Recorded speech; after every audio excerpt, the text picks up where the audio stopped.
Hello viewers, வாங்க சாப்பிட்லாம். இன்றைக்கி என்ன சமையல் அப்படின்னு பார்க்கலாமா? இன்றைக்கி தை பொங்கல் இல்லையா, தை திருநாள். அதனால் இன்றைக்கி 10:30லேருந்து 11:30 மணி வரைக்கும் நல்ல நேரங்க. அதில் தான் பொங்கப்பானை வைக்கணும். அப்படி இல்லைன்னா 8 காலை 8லேருந்து 9 மணிக்குள்ளே பொங்கப்பானை வைக்கலாங்க. அது அவரவரோட சௌரியம். பட் நல்ல நேரம் அப்படின்றது இந்த நேரம் தான். நம்ம இன்றைக்கி சக்கரை பொங்கல் எப்படி செய்யலாம் அப்படின்றது பார்க்கலாம். சக்கரை பொங்கலும் கடலைப்பருப்பு வடையும் நான் செஞ்சேங்க.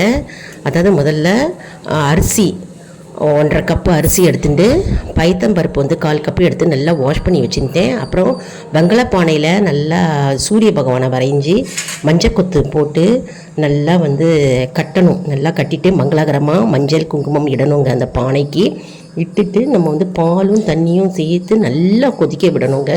கொதிக்க விட்டு பால் பொங்கி வரும்பொழுது நம்ம பொங்கலோ பொங்கல்னு சொல்லணும். இது வடை மாவுங்க, கடலப்பருப்பு வடை. கடலப்பருப்பு, மிளகா வற்றல், பச்சை மிளகா கொஞ்சம் போட்டேன், கருவேப்பிலை போட்டு பெருங்காயம் உப்பு போட்டு அரைச்சி 1-2 அரைச்சி எடுத்து வச்சுருக்கேன். ஊற போட்டு எண்ணெயை கொதிக்க வச்சுட்டுருக்கோம். அப்புறம் பால் கொதிக்கிறது, பாலும் தண்ணியும் கொதித்து பொங்கிடுது. பொங்கல்னு சொல்லியாச்சு. இதில் அரிசியும் பருப்பும் வாஷ் பண்ணி வச்சுருக்கோம் இல்லையா, அதை அதில் போடுறோம். பச்சரிசி, புது பச்சரிசி போடணுங்க. பைத்தம்பருப்பு போட்டு நம்ம நல்லா வேக வைக்கணும்.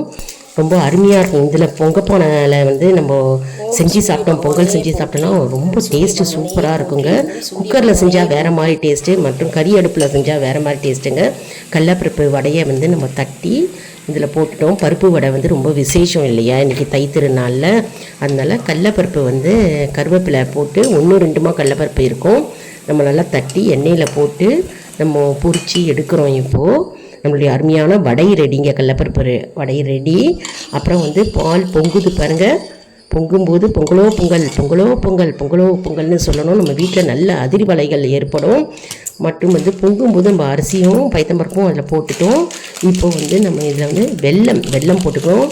மற்றும் பச்சை கற்பூரம், ஏலக்காய் போடணும் வாசனைக்கு. மற்றும் கடைசியில் முந்திரி, திராட்சை நெய்யில் தாளித்து நம்ம அதில் கொட்டணும். நம்மளுடைய சக்கரை பொங்கல், அருமையான சக்கரை பொங்கல் ரெடியாக எடுத்துங்க. பயங்கரமான டேஸ்ட்டு, அட்டகாசமாக இருக்குங்க.